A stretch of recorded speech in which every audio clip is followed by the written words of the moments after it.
Coucou, j'espère que vous allez bien. Je suis ravie de vous retrouver pour que nous fassions la découverte ensemble du troisième de la série d'Isabelle Serre, illustrée par Daphna Sebein, qui est une illustratrice américaine qui vit au Texas.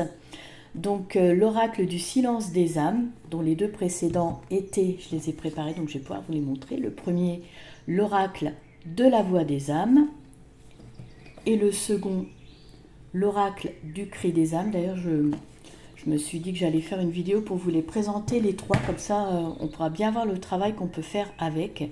Moi, je trouve qu'ils sont très bien ensemble, on peut faire vraiment un travail de fond. C'est pour ça d'ailleurs que je vous le présente, parce que je le trouve très très bien, très utile pour nous. Donc ce coffret, comme les autres, est paru aux éditions Exergue. Alors, je vous montre la boîte vite fait. Je ne vais pas vous lire l'arrière comme on va parcourir ensemble le livret d'accompagnement. Donc dedans un livret d'accompagnement, 42 cartes, et en ce qui concerne son prix, il est de 24,90 €. Voilà. Alors le fond de la boîte est couleur orange pâle. Le livret d'accompagnement que l'on va regarder en premier ensemble. Je sors les cartes, on les regardera après. Et voilà pour le fond de la boîte, pareil. Un beau orange pâle. Alors,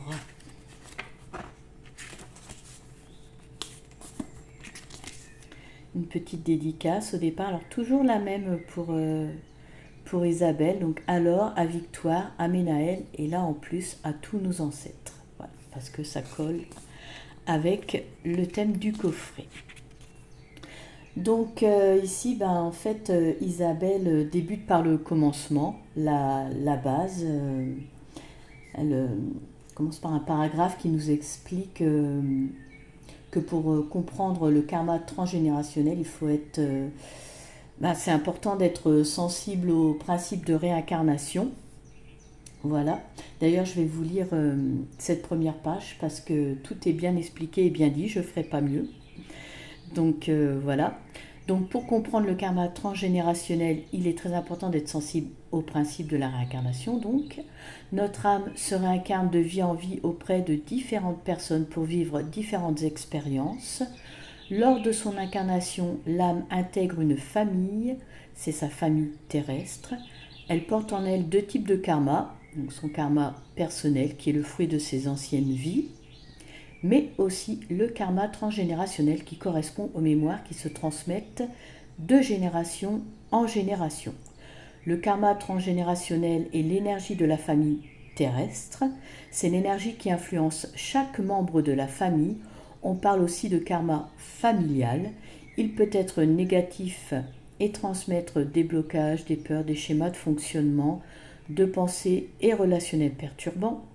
Il peut aussi être positif et transmettre une énergie positive, inspirante et motivante. Alors ça, je trouve que c'est très bien de le dire parce que voilà, il n'y a pas que du négatif.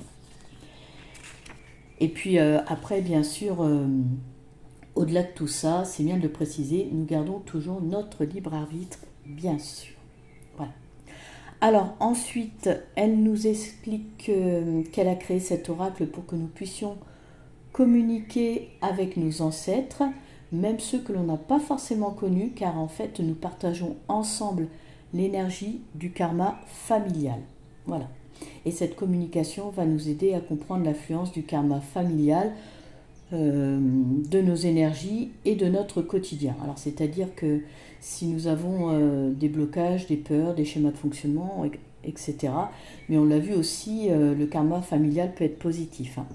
Voilà.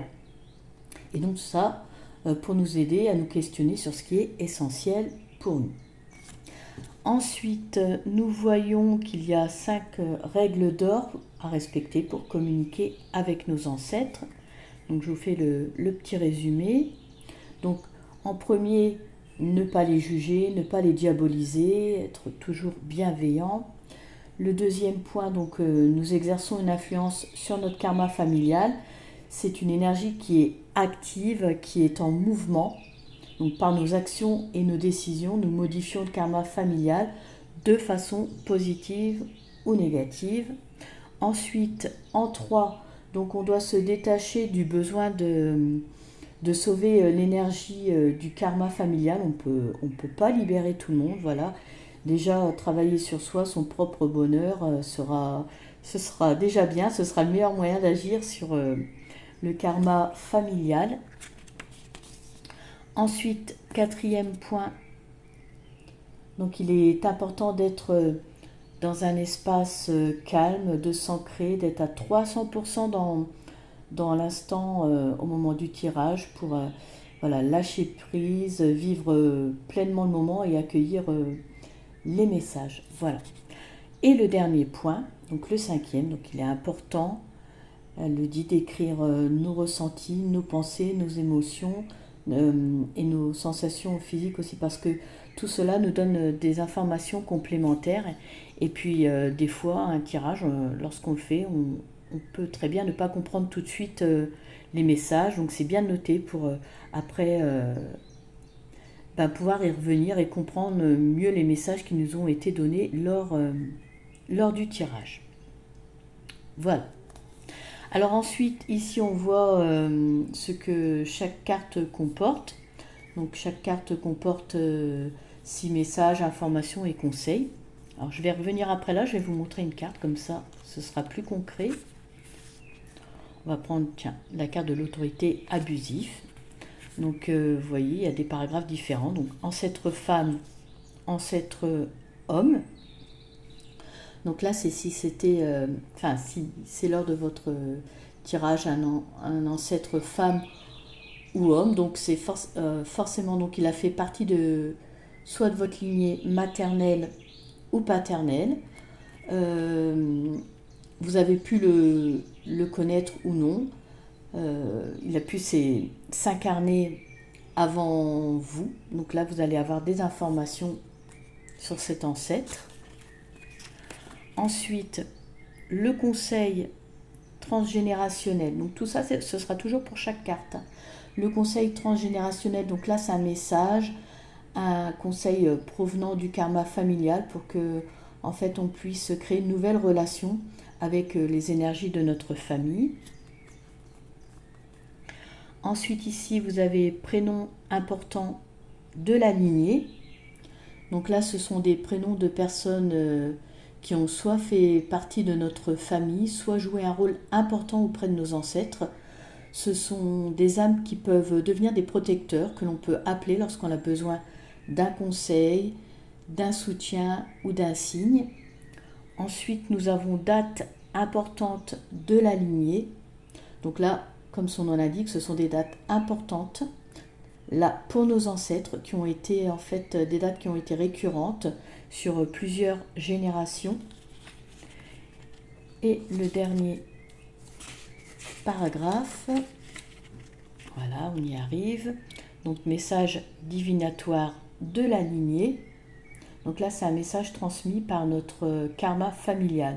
C'est une aide apportée par nos ancêtres.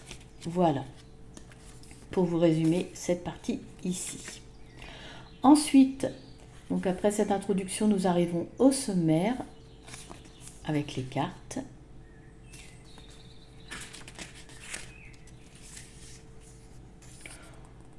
On voit la prise en main de l'oracle. Donc ici, on voit qu'il est important de déterminer ce que l'on souhaite avant de pratiquer notre tirage.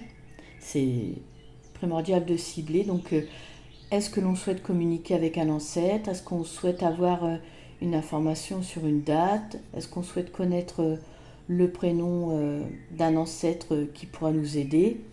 Est-ce qu'on a besoin d'un message divinatoire? Voilà.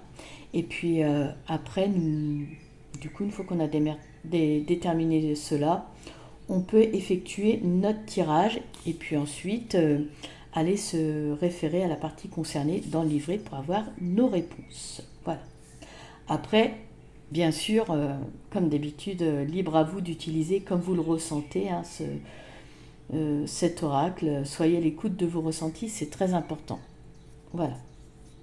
Alors après, Du coup, vous serez peut-être, au moment du tirage, attiré par une catégorie de réponses à l'instant T. Donc hop, c'est tout. Des fois, c'est vrai que dans les tirages, il y a plein de moments inattendus, c'est un moment privilégié. Donc tout peut se passer, hein. Vraiment utilisé comme vous le ressentez. Voilà. Ensuite, on voit méthode de tirage. Et on arrive au message des cartes. Donc, je vous en ai présenté une en vous expliquant. Donc, vous voyez, il y a une miniature de la carte avec les différents messages.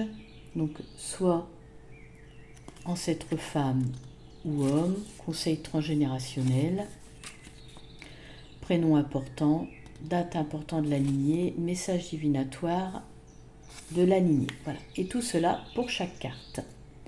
Et à la fin, nous avons un à propos de l'auteur, Isabelle Serre, et un à propos de l'illustratrice, donc Daphna Sebein, qui vit à Austin, au Texas. Et vous avez, bien sûr, vous avez vu donc, le site et le réseau social de Daphna, et en ce qui concerne Isabelle, donc ses réseaux sociaux et son site. Voilà pour le livret. Allez, je vous propose maintenant qu'on découvre les cartes. Donc si vous avez les autres coffrets de la série, c'est exactement la même qualité, le même dos, mais avec des couleurs différentes. Des belles grandes cartes avec un fini mat. Voilà. On reconnaît bien le graphisme de Daphna. Moi, j'aime beaucoup. Allez, première carte, amour éternel. Ah, je ne vous ai pas montré les tranches, mais vous l'avez peut-être vu, les tranches sont neutres. Et c'est très bien. Je trouve que bonne cohésion avec le reste, ça ne me choque pas du tout. Je l'aime beaucoup comme il est. Autorité abusive. Besoin d'aider les autres. Besoin d'indépendance. Besoin d'innovation. Besoin de changer les injonctions sociétales. Besoin de découverte. Besoin de rêver. Création manuelle. Deuil non effectué. L'écoute du corps physique. L'impact de la société. La guerre, le chaos. La loyauté familiale. La place inexistante. La rupture comme un échec, pardon.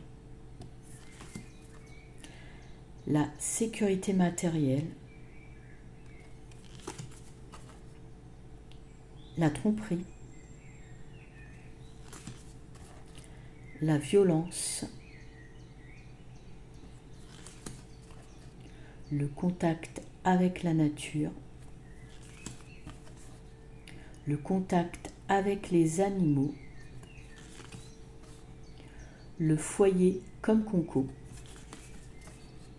Le jugement des autres pour se fuir. Le manque de contact. Le mensonge. Le sacrifice pour et par le cœur. Le sens de la famille. Le syndrome d'anniversaire. On fera un tirage en fin de présentation des cartes comme ça, vous verrez les messages que l'on a dans le livret. Les apparences, les convictions spirituelles, les émotions négatives comme conseillères, les larmes refoulées, les non-dits, les obligations, les règles, les retrouvailles d'amour, les secrets,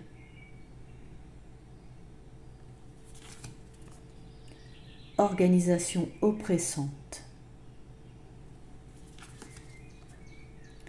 passion secrète, peur de dépenser de l'argent, réussite professionnelle, séparation brutale,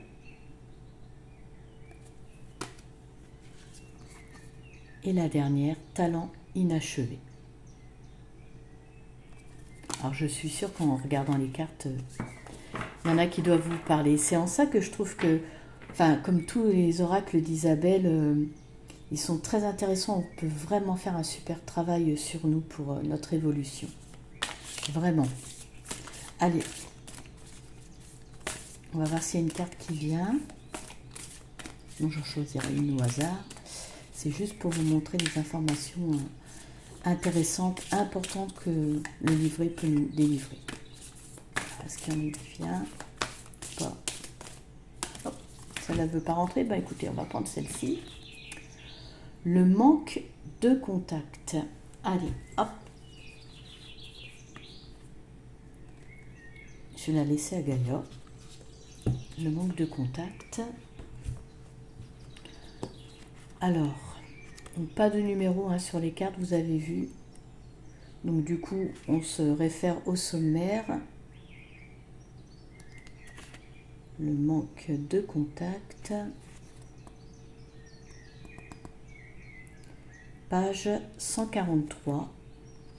Allez, on y va.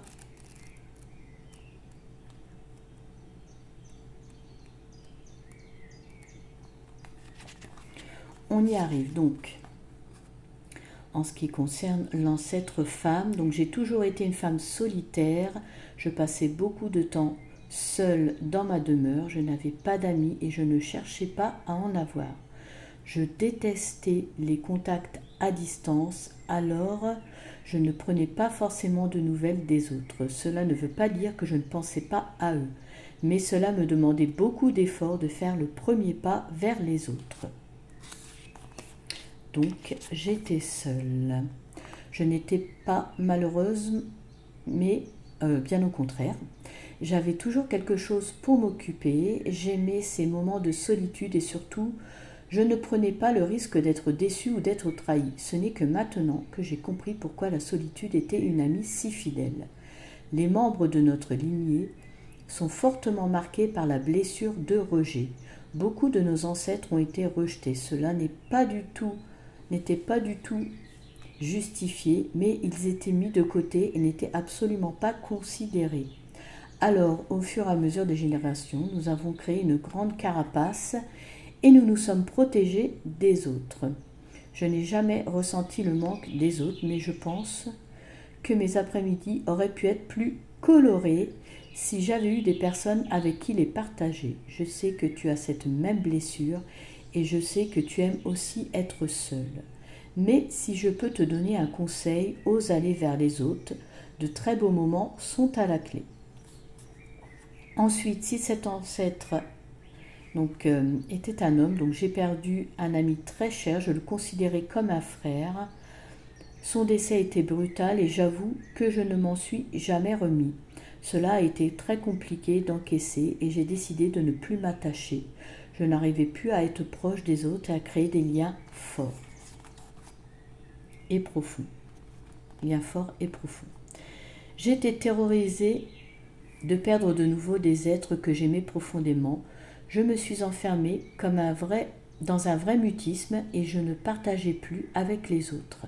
C'était assez compliqué car j'avais un métier qui faisait que je devais toujours être en contact avec beaucoup de personnes. Mais je ne créais pas de lien avec les autres. Mes conversations étaient soit centrées sur le travail, soit superficielles. Je te parle et je sens aussi encore ce vide dans mon cœur. C'est une expérience qui a été très pénible à vivre. Je sais que ce trou dans mon cœur, tu le ressens aussi. Tu as cette peur panique de t'attacher aux autres, car tu as peur de les perdre. Tu préfères alors être un loup ou une louve solitaire et avancer sans t'attacher. Ce n'est pas la bonne solution, mais je ne vais pas te juger vu que j'ai fait exactement la même chose. Donc le conseil transgénérationnel, nous sommes l'énergie de la famille. Notre lignée a été créée au fur et à mesure des générations. A créé au fur et à mesure des générations une grande carapace autour d'elle. Ça, on a bien compris l'idée de ce que représente cette carte. Chaque membre de notre famille a des difficultés relationnelles. Soit nous sommes dans une totale dépendance avec une grande peur d'être abandonnés, soit nous refusons de créer des relations profondes et sérieuses. Donc cela génère un grand manque relationnel, c'est le défi de notre lignée et tu peux nous aider à le réaliser. Pour ce faire, ose créer une nouvelle relation avec la blessure d'abandon et de rejet. Ose laisser les autres entrer dans ta vie, dans ton cœur, tout en gardant des limites équilibrées. Oui, bien sûr. Ose exprimer ce que tu ressens, avoir du temps pour profiter avec les autres, répondre au téléphone, dire oui à des invitations. Cela va te permettre de nourrir d'une nouvelle façon tes relations et cela va apporter une nouvelle énergie à la famille. Cela va nous faire le plus grand bien. Ensuite, pour les prénoms importants de la lignée, donc ce sont des prénoms qui ont joué un rôle très important dans notre lignée familiale. Tu peux appeler des personnes quand tu en ressens le besoin pour te donner du courage, pour avoir des conseils ou pour te protéger. Donc nous avons des prénoms en W, William, Wilfried, Walker, Wissem, Wolf, Willem ou Willan. Voilà. Dates importantes de la lignée, donc ce sont des dates qui ont marqué et qui marquent encore notre lignée.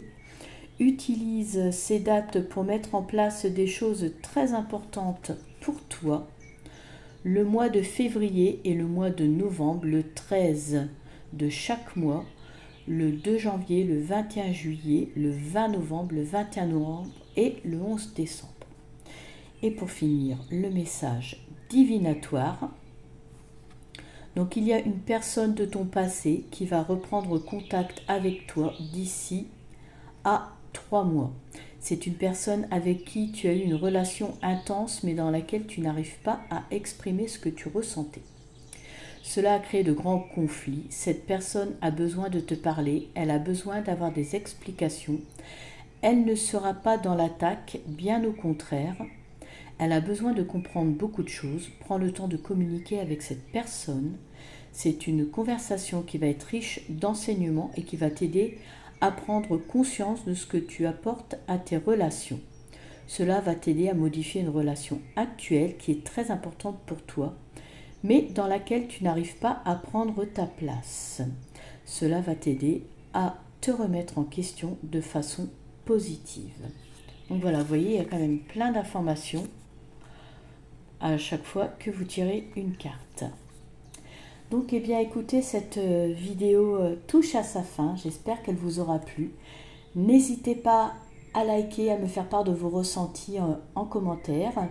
Généralement, je réponds toujours. Je vous invite également à vous abonner si ce n'est pas fait et à activer la cloche pour recevoir toutes les notifications et ne pas rater mes prochaines vidéos. Pour ma part, je vous remercie de m'avoir suivi. Je vous remercie également pour votre soutien. Si vous faites partie de ma petite communauté, je vous souhaite le bonheur, la sérénité, l'harmonie et la lumière dans votre vie. Prenez soin de vous et je vous dis à bientôt.